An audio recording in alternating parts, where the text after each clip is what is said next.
Brasil, terra de muitas histórias e lendas, e por que também não de guerreiros. Há milhares de anos atrás, as terras brasileiras foram o lar de uma das tribos mais selvagens e cruéis que já existiram. Furtivos, hostis, sanguinários. Os goitacás aterrorizavam tribos rivais e colonos portugueses. Olá, seja bem-vindo ao canal Terra-média. Se você é novo por aqui, inscreva-se no canal e deixe o seu like, se gostar do vídeo, pois é muito importante para o nosso crescimento. Entre os anos de 1530 a 1532, o Brasil era considerado um novo mundo para exploradores portugueses.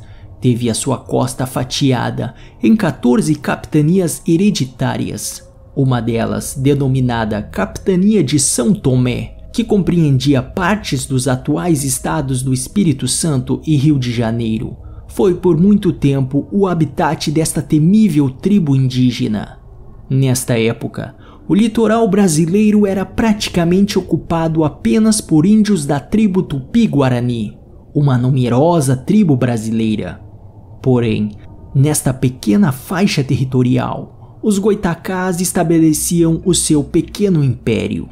Esta região era composta por pântanos, brejos, rios e lagos, nas quais, à beira destes, eles construíam palafitas, uma espécie de cabana.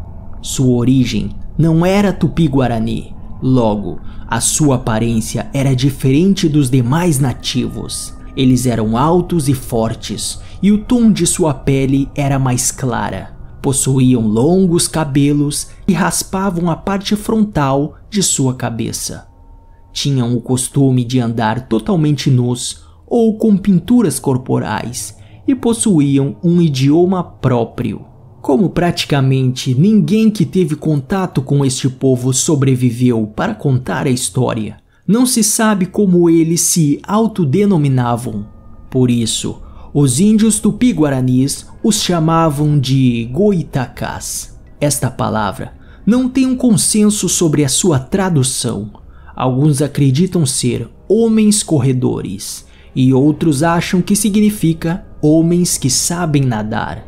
Certamente, estes nomes se deram pelo fato de que eles eram extremamente velozes na corrida e excelentes nadadores.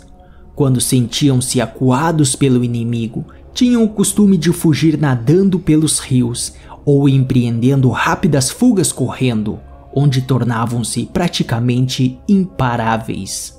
Um dos métodos de caça utilizados pelos goitacás era simplesmente correr atrás dos animais e pegá-los com as próprias mãos. Tamanha habilidade, velocidade e destreza deste povo. Sua dieta era baseada em plantas, raízes, frutas, animais e carne humana. Sim, esta tribo praticava o canibalismo. Tribos rivais e colonos portugueses viravam refeição, muitas vezes sendo devorados até mesmo de maneira crua.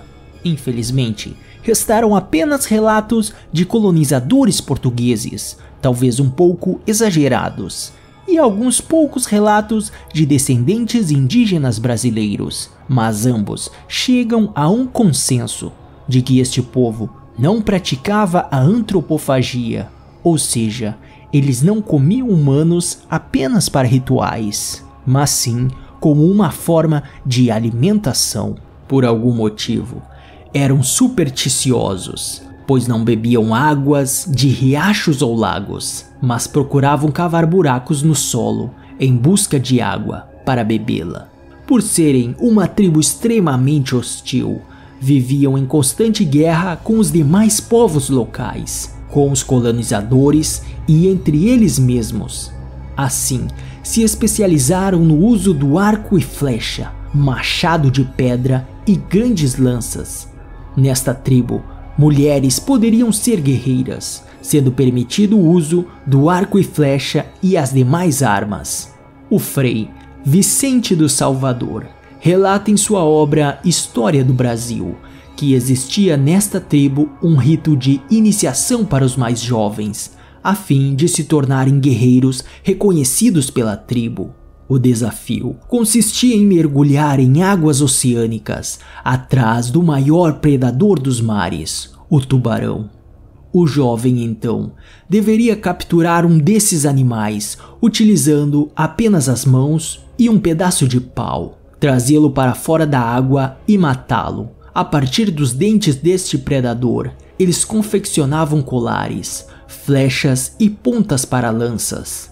André Tevet, um frei franciscano francês, confirma em seu livro Singularidades da França Antártica, que certa vez em que estava junto à tribo Tupi-Guarani, presenciou um terrível fato que o impactou. Um índio Goitacá havia sido capturado vivo pela tribo Tupi e iria ser executado a pauladas diante de todos.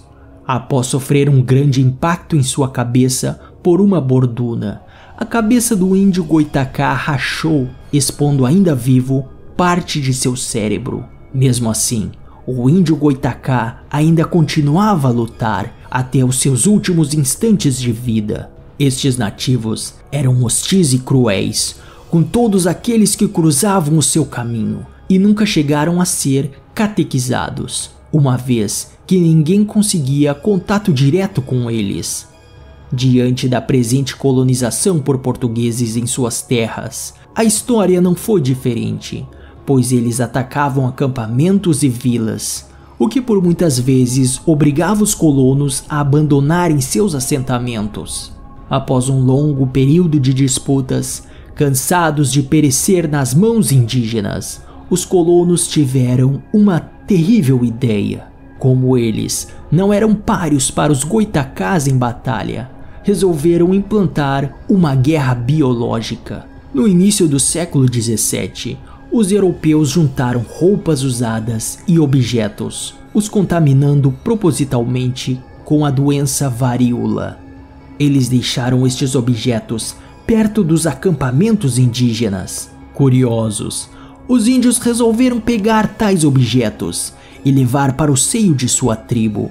Assim, começou um extermínio em massa desta tribo. Estima-se que 12.000 Goitacás tenham morrido de varíola, quase que sua totalidade. Aqueles que sobreviveram, fracos e quase isolados, não viram outra solução a não ser pedir refúgio em outras tribos locais, aceitando assim, pela primeira vez, se relacionarem com outros povos. Nos dias atuais, ainda existem descendentes distantes dos Goitacazes. Já na década de 60, o Instituto de Arqueologia Brasileira localizou um cemitério Goitacás, com diversas urnas de cerâmica enterradas, que possuíam em seu interior ossadas e objetos às margens do rio Paraíba, na cidade de Campos dos Goitacazes, no Rio de Janeiro.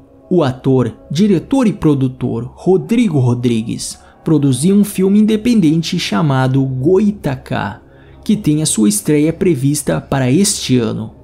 O filme contará a história de duas tribos que embarcam em uma jornada rumo à exploração do Novo Mundo. Bom, esta foi a história da tribo mais temida do Brasil, que aterrorizou os povos locais no período colonial, mas que hoje é considerada extinta.